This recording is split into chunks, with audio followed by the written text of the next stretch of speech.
Et comme à notre habitude, mesdames, messieurs, commençons par une interrogation. Mali, l'audio de Macron qui dérange, Assimi Goïta, la cible. Nous nous interrogeons encore.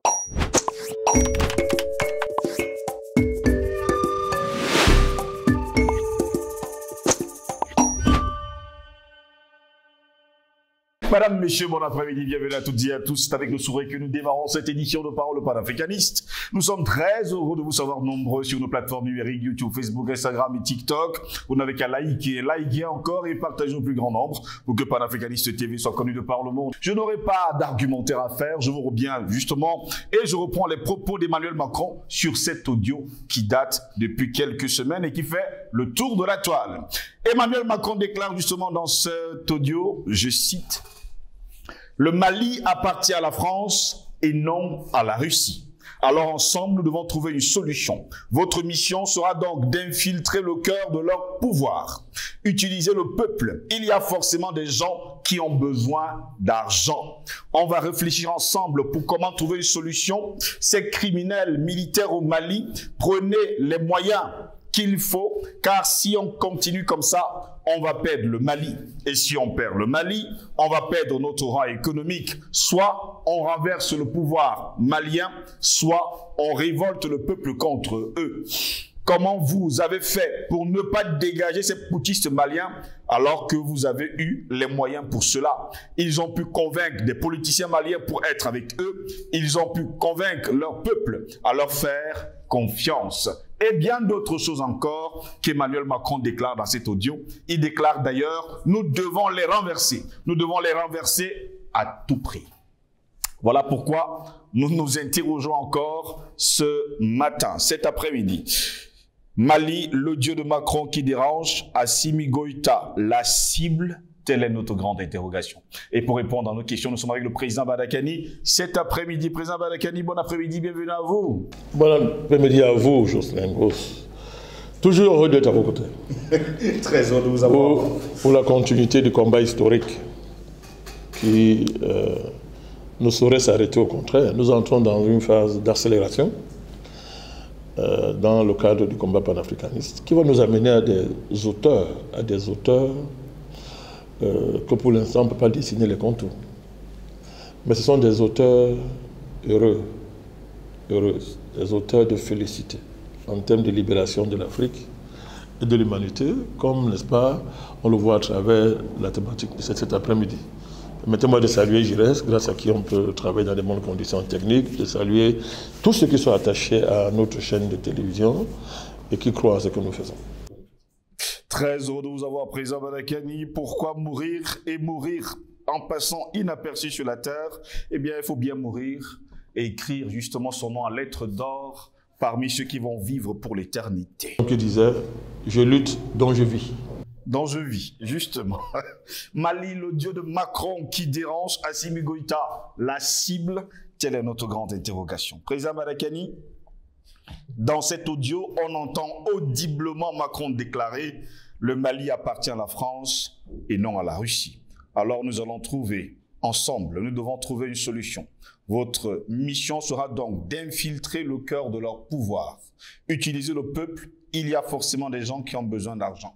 Et apparemment, c'est la règle d'or de la France depuis des siècles sur le continent africain.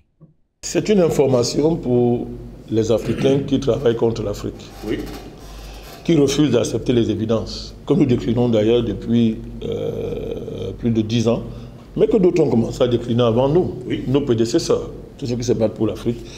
Ils disent ça depuis, Sankara dit ça depuis, Nkrumah a dit tout ça. Allez lire son livre sur le néocolonialisme, pour ne parler que de ça. Les Modibo Keïta, tous les héros africains ont dit ça. Cette vérité, c'est-à-dire le rapport suprême-impérialiste qui nous lie à l'Occident en général et particulièrement à la France. Et quand on dit suprême-impérialiste, on veut rester poli. Ce sont des rapports de meurtre, ce sont des rapports sataniques de criminalité les plus absolus, qui relèvent de l'abjection la plus élevée. Les gens ont dit ça avant nous. Les Anthony Firmin ont dit ça avant nous, les pères fondateurs du panafricanisme. Anthony Firmin, les Webb Dubois, comment on appelle ce grand Africain, Webb Dubois, son congénère de son époque. Oh, bon, ça va revenir. Comment on appelle ça? Tous les pères fondateurs du panafricanisme ont fondé leur démarche sur ce principe de base, que l'Afrique et l'homme noir sont dans une situation où ils ne s'appartiennent plus. Et dans un tel contexte, vouloir dire qu'ils sont responsables de ce qui leur arrive et faire de ça la contradiction fondamentale, n'est-ce pas, qui explique la situation historique et quelque chose qui n'a aucun sens, le Senghos. Est-ce qu'on en a continué à faire depuis plus de 10 ans? Oui. Et pendant ce moment-là, les Africains français, les France-Africains, les Noirs de peau, blancs d'esprit, occidentaux d'esprit, on passe le temps à dire que nous mentons, nous sommes des complotistes, on raconte des histoires, ça n'a pas de sens, nous sommes les victimes, les adeptes de la théorie victimaire, nous sommes des victimistes historiques, nous expliquons tout par la faute du blanc, vraiment nous sommes des attardés. Ils ont raconté, ils ont écrit des livres, justifié des thèses, fait des colloques, organisé des conférences, organisé des sommets à Paris, dans le monde entier, sur la Lune, bientôt ils vont aller au soleil faire des sommets, ils font des sommets matin, midi, soir, pour essayer de renverser notre thèse. Pour ces gens-là, c'est une information. Voilà l'information. Et ils le savent ni seulement. Hein. Il y en a d'autres alors qui ne sont ni chauds ni froids. Ils regardent le combat comme ça. Macron veut détruire l'Afrique. Hein, c'est vrai. C'est vrai. Les Américains ont un plan contre l'Afrique. Et c'est vrai. Moi, je vais aller aux États-Unis. C'est vrai qu'ils font ça. Ils peuvent faire ça. Ils peuvent faire ça. Vous exagérez. Des naïfs, des naïfs, n'est-ce pas, qui sont là comme ça, ils font rire. Pour eux, c'est une information. Pour nous, ce n'est pas une information. Nous, ça nous fait rire, mais non. Ça nous fait prendre conscience, Jocelyne Ngoz, de notre responsabilité historique davantage. Nous sommes l'avant-garde, il faut continuer à assumer ça. Ne croyez pas que les gens qui ont 5 doctorats savent beaucoup de choses. Même s'il y en a, nous n'avons rien contre les diplômes hein, qui ont de la valeur. Il y en a qui sont brillants. Nous ne sommes pas ici pour faire verser dans un anti-intellectualisme ou un anti... Comment dire ça? Un anti-diplomisme primaire. Non, non. Il y a de bons agrégés. Il y a de bons docteurs. Il y a de bons Africains qui ont de bons diplômes. On ne parle pas d'eux. Mais on parle d'une masse de diplômés fabriqués par la France, le système français, et dans une certaine mesure, le système occidental dans son ensemble, qui croit que le diplôme fait de lui un savant, un sachant. C'est ça, c'est pas vrai. C'est pas vrai. Donc, c'est pour eux là que ça aille dehors. Pour confronter la qualité de leur savoir diplômant, et la réalité de leur continent. Et qui voient le décalage, le déphasage qu'il y a entre leurs papiers qu'ils ont dans la poche et la réalité historique de l'Afrique. Mais c'est vous, c'est nous qui avons pris ça en charge. Ne croyez pas que ce n'est pas le hasard, ils ne peuvent pas le faire. Combien la part de l'élite africaine qui nie cette réalité, vous pouvez les compter? Ils sont très nombreux. Qui refusent ça à cause des petits commerces qu'ils font avec l'Occident, à cause du commerce de leur existentiel qui les lie à l'Occident, à la France. Des gens qui sont ce qu'ils sont parce que la France a dit qu'ils sont. Parce que les Américains ont dit que tu es ceci. Les Américains ont dit que tu es ça, tu es une élite, viens enseigner ici dans notre université. Des gens, qu'est-ce que vous enlevez ça? Ils ne sont rien. Ils ont passé le temps à nier ça. Ils ont nié ça. La dernière instance en date, c'est le sommet de Montpellier. Le sommeil. Le sommeil de Montpellier, où celui qui a écrit 300 livres et qui a le doctorat réuni, le plus grand savant africain, Achille Mbembe, a réuni ses collègues pour aller faire ce qu'ils ont fait. Ils ont ramassé les résolutions, n'est-ce pas, qu'ils ont collectées en Afrique avec la société civile. Ils sont allés de pays en pays, ils ont interrogé les gens. À l'université, dans les écoles, partout, dans les églises. Ils ont rassemblé les doléances. Ils ont allé donner ça au président de l'Afrique, qu'on appelle Macron. Ils lui ont remis que, bon, comme tu es le président de l'Afrique, résous le problème. Toute cette camaraderie-là, camarilla, France-africaine des bords de la Seine, diplômés, docteurs en ceci, agrégés en économie, les Lionel Zinzou, les Zinzou et consorts, tous ces gens-là, les Nabucco, qui jouent double jeu, il ne le voit pas. Il faut qu'il soit clair dans sa position. On l'observe, tous ces gens-là, au bord de la Seine, n'est-ce pas, qui passent le temps à raconter que non, vraiment, écoutez, il y a une possibilité, n'est-ce pas, de marcher ensemble avec la France. Nos destins sont liés. Pas vivre l'un sans l'autre, nos destins sont liés. D'ailleurs, on va construire la maison des mondes africains à Paris. Ça, c'est la trouvaille d'Achille Mbembe au XXIe siècle pour régler avec la France. La maison des mondes africains à Paris. Comme s'il n'y avait pas assez de maisons africaines à Paris. Il faut créer encore la maison des mondes africains à Paris. Voilà l'idée lumineuse, en plein XXIe siècle, d'un intellectuel de plus intellectuel des Africains. L'intellectuel africain, M. Achille Mbembe, le génie de l'Afrique, Achille Mbembe. Donc, cette camarilla, n'est-ce pas, vit de cette idée qui consiste à nier cette vérité historique élémentaire. Les Juifs n'ont jamais dit qu'ils étaient responsables de leur sort face à Hitler. Aucun livre ne peut écrire ça, les Juifs. Les Français n'ont jamais dit qu'ils étaient responsables de leur sort face à l'Allemagne.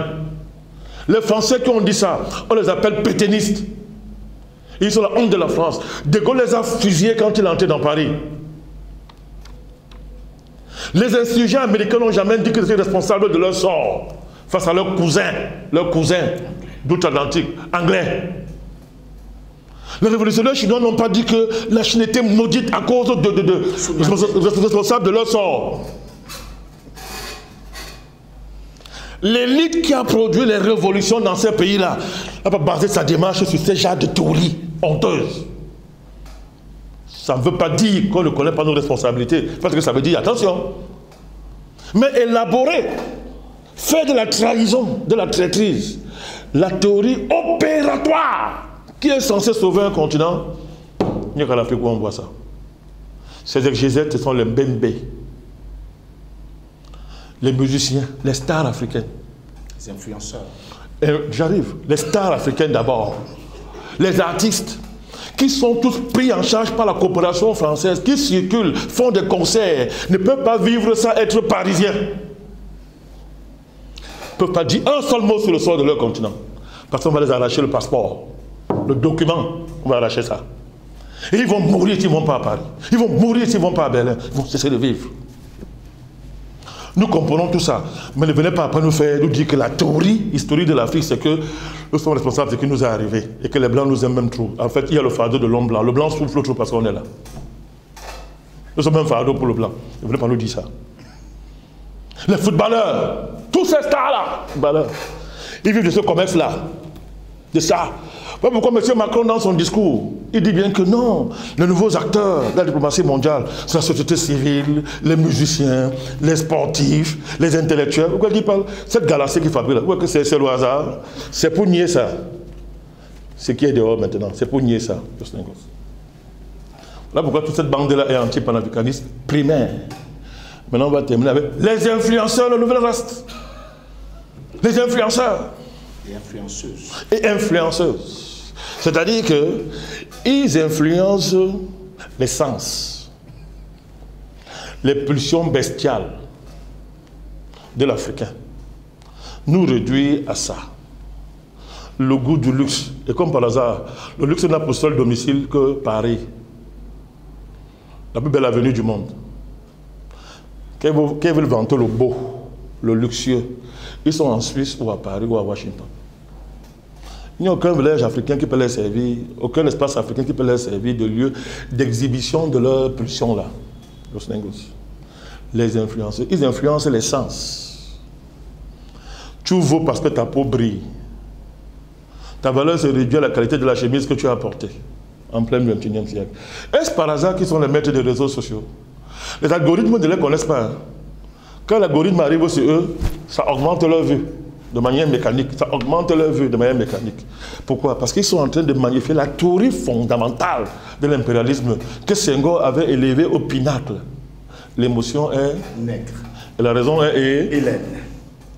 Rien n'a changé sur les tropiques, seules les formes changent. Quelques influenceurs, ils sortent du néant. Non, non, non, non. C'est le néo-sengorisme.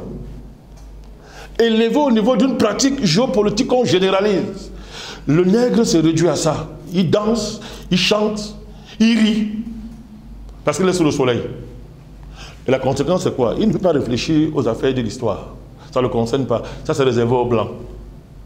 Ils sont champions de boxe, champions de ceci. Tout ce qui est muscle, tout ce qui est plasticité, élasticité, déhanchement des fesses, c'est-à-dire beauté à l'état brut, qui peut satisfaire les fantasmes du blanc, qui fatigué de réfléchir, veut se détendre et a besoin de la pétulance à l'état brut d'une négresse ou d'un nègre. Influenceurs, influenceuses. Tout ça est financé par qui? Allez lire Macron, c'est ça toute sa stratégie. C'est ça son dernier discours, avant sa dernière tournée africaine. Mais bien sûr, ces gens-là ne veulent pas entendre parler de ça. Mais c'est pour eux que c'est sorti. C'est pour eux que l'info là est des énième encore. C'est une énième fois. C'est la énième du genre. Alors, de manière plus fondamentale, cette Dieu signifie 2, 3 ou 4 choses. D'abord, au niveau de la réalité de la guerre géopolitique, en tant que guerre techno-militaire. Il y a un panéliste qui aime trop ces choses-là, c'est Kenyé. Il aime bien les choses comme ça. Il suffit qu'il va encore écrire un article là-dessus. Un peu de détente. Donc, la guerre techno-militaire, c'est-à-dire, José Ngos, vous savez que les dirigeants européens sont espionnés par Washington, non? C'est officiel, non? C'est totalement officiel. C'est officiel, non? Bon. Dans la guerre géopolitique actuelle, vous croyez qu'un dirigeant français qui est censé sécuriser ses réunions, surtout de ce type-là, sécuriser, est-ce que l'Amérique a intérêt actuellement à exposer le petit délinquant qui est à l'Élysée là? Non. Vous voulez que je parle? C'est votre droit le plus absolu. Vous n'êtes pas en train de comprendre ce que ça veut dire là? On vous a compris. Quelle est la puissance techno-militaire du moment qui est capable d'entrer à l'intérieur de M. Macron? Donc, première conclusion, au niveau de la guerre géopolitique mondiale, c'est un nain. Il est minable. Il brasse le vent, il ne vaut rien. En face, on ne lui parle même plus. On lui a donné une longue table pour dire qu'il dégage les ondes qui contaminent négativement. La longue table. Oui, on a mis la longue table comme étant une table prophylactique. C'est-à-dire que c'est une table qui a des vertus de soigner et de détourner les ondes négatives qu'il dégage. Donc on a mis la longue table. Pour dire qu'il n'est pas fréquentable. Et quand on le reçoit, il faut une longue distance entre celui qui le reçoit et lui. Parce qu'il dégage, il est négatif. Quand il s'agit de dirigeants, d'autres dirigeants, il n'y a pas de longue table, non. Donc on ne parle pas. Non, on donne des leçons de haut niveau, de maître sans parler. Nous on est dans toi pendant que tu brailles. Le jour où on veut, on arrête ta vie. Tu ne vaux rien. Vous croyez que quel est l'esprit qui a pu traverser tous les filets de sécurité pour aller entrer dans la réunion et exposer ce voyou-là au monde entier? C'est qu'il a toujours été. Un petit minable, petit voyou. C'est qui? Ah ben quand nous parlons, on dit, oh non, il ne va pas du tout. Ils sont impolis. Voilà. Hein? Ils manquent de respect à des dirigeants élus. Hein? Ils n'ont pas le sens de la diplomatie. Ils ne sont même pas élégants. Voilà l'élégance criminelle. Premier complotiste de l'univers. Voilà les complotistes. C'est leur vie. On va dire que c'est vous le complotiste. Comme d'habitude. Oui, non, c'est vous. C'est que les complotistes qui pensent que les dirigeants beaux, élégants, élus, qui ont l'onction démocratique, comme le Tintin d'Élysée, la JT du Canada, l'influenceuse de l'Union européenne, là, la présidente, vous pouvez l'appeler influenceuse, vous ne pouvez pas dire plus. Elle est vulgaire, vous ne pouvez pas dire plus. Sans oublier Sleeping Joe. Le tombe. Joe Biden, alias tombe. Est-ce que des gens comme ça, qui représentent l'espèce humaine la plus évoluée, peuvent faire des complots sur le dos des gens? On appelle ça quoi? Complot au plus haut niveau. Mais c'est toute leur histoire. L'esclavage n'était pas un complot? La colonisation n'était pas un complot? Toujours. La conférence de Brazzaville n'était pas l'issue d'un complot? Un complot. Le franc CFA, ce n'est pas un complot? Toujours. Puisque au début, ça a été créé, la France, 2 Français ont signé. Mais c'était pour nous, hein. Mais 2 Français ont signé. Ce n'était pas un complot. Et tout ce qui est fait sans vous et qu'on vous impose, on appelle ça quoi? C'est ça le complot. Puisque vous ne connaissez ni les tenants, ni les aboutissants de ce dans quoi on vous a embarqué. Et on se moque de vous. Voilà des comploteurs et des complotistes historiques. C'est leur mode de vie. Et quelle est la deuxième dimension de l'affaire? Et on va trancher cette affaire. Ceux qui vont encore venir dire que l'Afrique appartient aux Africains, et ils sont donc responsables du sort de l'Afrique, sont des démons et des satanistes. Il faut le tenir pour dire et pour arrêter, pour ne pas perdre le temps sur eux. C'est-à-dire que venir encore s'asseoir pour dire des bêtises, là, ou là justifier l'injustifiable, ça relève du satanisme. Vous êtes un méchant. Vous êtes un démon. Vous vivez de la ruine de l'Afrique. Vous jouissez quand les Africains souffrent. Il faut qu'on le sache désormais. Parce que quelqu'un vous dit en réunion, le Mali appartient à la France. Vous allez vous demander les comptes à quel dirigeant malien. Si je t'appartiens, j'existe, tout ce qui me regarde, n'est pas à toi qu'on demande. Parce que je suis ta propriété. Donc tu n'as aucune responsabilité, tu ne vis pas, tu n'as pas d'initiative. C'est moi qui t'actionne. Il le dit au XXIe siècle. Il a moins de 50 ans, ce voyou, non? Depuis il est jeune, depuis il voulait finir avec la colonisation. Il est différent de la vieille garde française qui, n'est-ce pas, est dans un passé éternel. Lui vraiment, lui il est la nouvelle génération, il n'a pas connu ça. Il est neuf, c'est le même nouveau antenne. Quand il est nouveau, il est jeune, il n'est pas dans ça. Il est même pire. Ce gars, il est pire qu'un colon. Il est pire qu'un impérialiste. C'est un démon, M. Macron. Vous avez affaire à un démon. Il se présente à vous le jour comme jeune génération. Il n'est pas dans ces choses-là. Mais qu'est-ce qu'il fait? Son travail consiste à faire quoi? À comploter pour tuer Assimi Goïta. À dire ce que De Gaulle n'aurait même pas dit, que le Mali appartient à la France. De Gaulle, ces choses-là disait ça. Avant de dire ça, il regardait si autour de lui il n'y a personne. Il n'y a pas une herbe à côté qui peut enregistrer. Mais quand il demande les gens, par pudeur, il ne disait pas certaines choses. Mais voilà la nouvelle génération. Que certains dirigeants politiques africains imitent, veulent sembler. Et au Cameroun, quelqu'un qui a dit qu'il est Macron, c'est un homme politique. Il rêve de remplacer Paul Biya. Il a dit qu'il est Macron. Donc voilà ce que Macron fait. Il complote, il dit que le Mali appartient à la France. Mais il dit rien de nouveau.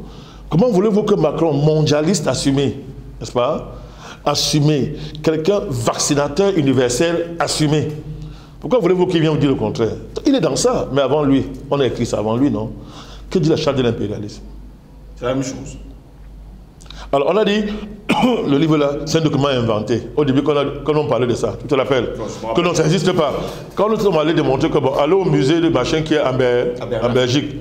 En Belgique, ils ont fermé leur bouche. Si un document écrit correspond à tant de faits historiques, on appelle ça la vérité. Et le dictionnaire, l'adéquation de l'idée au réel, d'après Larousse. Vous voyez la charte de l'impérialisme là. C'est ce qu'ils font tous les jours depuis au moins 700 ans. Si on prend nos rencontres avec eux. C'est ce qu'ils pratiquent. La charte là est tellement vraie même que la vérité, Jocelyn Gosse. Et Macron, c'est le successeur, c'est le fils, c'est la progéniture de cette race-là. Comment on fait pour penser que lui peut être différent, Jocelyn Gosse? C'est quand même extraordinaire de voir l'élite africaine se comporter comme ça. Elle dit croire que Macron, elle dit son ADN est différent de ses ancêtres politiques et géopolitiques. De nier ça, d'insulter la bataille des générations ininterrompues de combattants africains qui sont morts dignes, debout, de vrais hommes. Et de venir élever au niveau d'une théorie opératoire la trahison de quelques nègres à la peau noire, mais qui étaient des blancs, qui étaient des occidentaux. Pour ne pas racialiser l'oppression. On va dire qu'on racialise l'oppression, ok. Qui étaient des occidentaux dans leur tête, qui ont fait tout leur travail là. Vous laissez toute cette génération, qui depuis l'Égypte antique, si on prend ça pour référence, depuis les empires immémoriaux, n'ont jamais baissé la culotte, n'ont jamais baissé leur tête. Fiers d'être africains, d'être noirs, fiers d'être humains, fiers d'être les garants de l'espèce humaine. Toute cette lignée ininterrompue jusqu'à nous, les Mbembe, tout cela vient s'asseoir pour vouloir raconter des bêtises. Qu'est-ce qu'ils vont dire maintenant? C'est ça l'enjeu de de cette fuite, Jocelyn Goss. L'enjeu, c'est pour condamner une fois de plus encore, si c'était nécessaire, l'intelligentsia africaine traîtresse devant l'histoire, qui justifie les souffrances de l'Afrique en donnant raison à l'oppresseur en plein jour, en aidant l'oppresseur à tuer leurs frères dans les sommets, dans la connivence intellectuelle, dans la connivence ésotérique et sectaire, dans les lieux fermés où ils font la connivence. Ils ont jusqu'à dire maintenant que oui, il faut que les Africains s'ouvrent au LGBT. C'est la modernité. Parce que la nuit, ça avait Macron dans ces choses-là. Le commerce dans ça, avec l'Obama, l'autre minable criminel. Des choses comme ça. Comme c'est légalisé aux États-Unis, en France et partout, c'est la vérité universelle. On veut nous amener ce type de connivence, de trahison. Les Africains sont des hommes, garants de l'espèce humaine. Ces valeurs n'ont pas de place chez nous. Et la longue bataille qui a commencé depuis des millénaires, mon cher Goss, et qu'aujourd'hui nous sommes les continuateurs, cette bataille aujourd'hui est honorée par cette fuite. C'est vous qui avez raison, c'est nous qui avons raison. Voilà ça. Le Mali appartient à la... Il faut tuer Assimi Goïta, il faut acheter les hommes politiques maliens, il faut acheter le peuple pour le retourner, afin de se révolter contre tous ces consignés dans les différents chapitres de la charte de l'impérialisme. C'est une honte que l'intelligentsia d'un continent ne puisse pas ouvrir les yeux et voir ces réalités. Merci à vous, Président Badakani, d'avoir été des nôtres. Mesdames, Messieurs, merci à vous également de nous avoir suivis. Au plaisir de vous retrouver très prochainement. Passez une agréable journée. Mais surtout, restez sur Panafricaniste TV. L'information est en continu sur notre chaîne.